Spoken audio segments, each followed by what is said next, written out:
केला बेचने वाली चुड़ैल। एक बार की बात है, जादूपुर नाम के एक गांव में करतब दिखाती एक औरत एक रेड्डी के लिए गांव में आती है।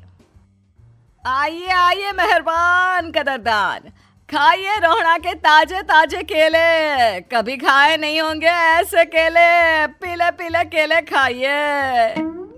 ये कहकर रोहड़ा हाथों में 4 केले लिए उन्हें सर्कल में जोर जोर से हवा में उछालती हुई करतब दिखाती है, जिसे देखकर आसपास के सारे बच्चे अपने अपने मम्मी पापा से उस औरत के पास जाने की जिद करने लग जाते हैं।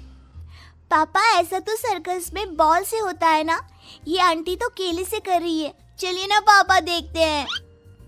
रोहड़ा एक पतली सी तार पर चलती हुई केलों से करतब दिखाती है। आते जाते सभी लोग बाहर रुककर उसके करतब देखते हैं और वाह वाही करते नहीं थकते। जैसे ही एक आदमी पास आकर उसे पैसे देने लग जाता है, तब वो कहती है, अरे नहीं नहीं साहब, मैं करतब तो बच्चों के मन को बहलाने के लिए करती हूँ। धंधा तो मेरा केले का है। पीछे देखो मेरी रिड्डी, जो भी मेरे केले खाएगा मेरी तरह चुस्त दुरुस्त और तंदुरुस्त हो जाएगा। पता चलता है क्या कि मेरी उम्र 55 की है। अरे पर ऐसे ठंड के मौसम में कोई केला क्यों खाएगा? ये ऐसे वैसे केले नहीं है साहब, ये शरीर में गर्मी देते हैं। ठंड को दूर भगाए जो भी रोहिणा के केले खाए। पापा, अगर मुझे केले नहीं मिले तो मैं घर नहीं जाऊंगी। तभी उसके पापा कहते हैं कि बेटा, केले ठंड में कभी गर्मी नहीं देते। ये सब कहने की बातें हैं, सामान बेचने का तरीका है इनका। पर पिंकी नहीं मानती। मैं केले खाऊंगी।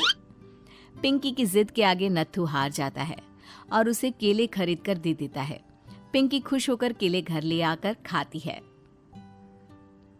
अब मैं भी करतब करूंगी, कितना मजा आएगा। जादुई केले।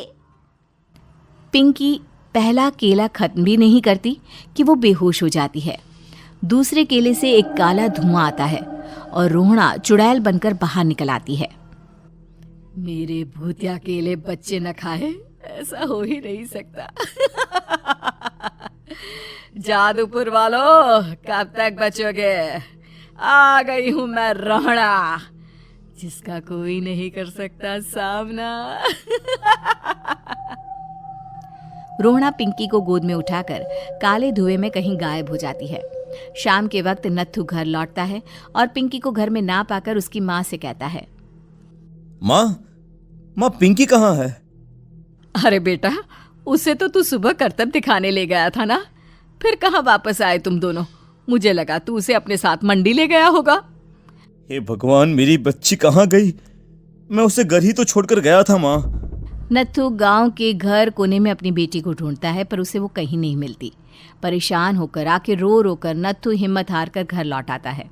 अगली सुबह रोहड़ा फिर से करतब दिखाने आती है और इस बार पिंकी की तरह रोनी केले खरीद लेता है। 50 रुपए दिए थे पापा ने, सारे पैसों की मैंने केले खरीद लिए हैं। अब मैं भी आंटी की तरह ही करतबबाज बन जाऊंगा।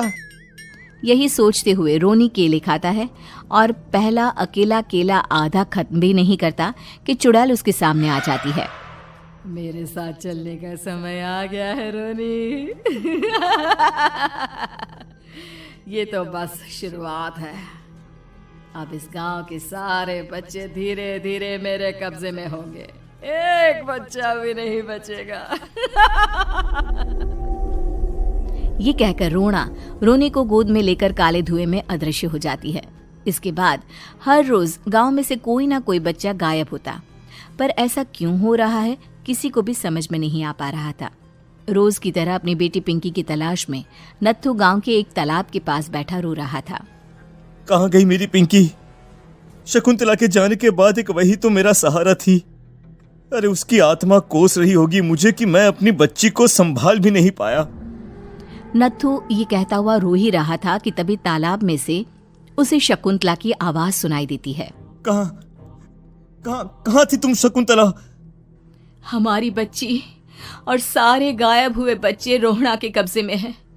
वो बच्चों को जो केले देती है उससे बच्चे बेहोश हो जाते हैं और उसके कब्जे में आ जाते हैं और वो उन्हें ले जाकर काली दुनिया में ले जाती है। पर वो ऐसा क्यों कर रही है?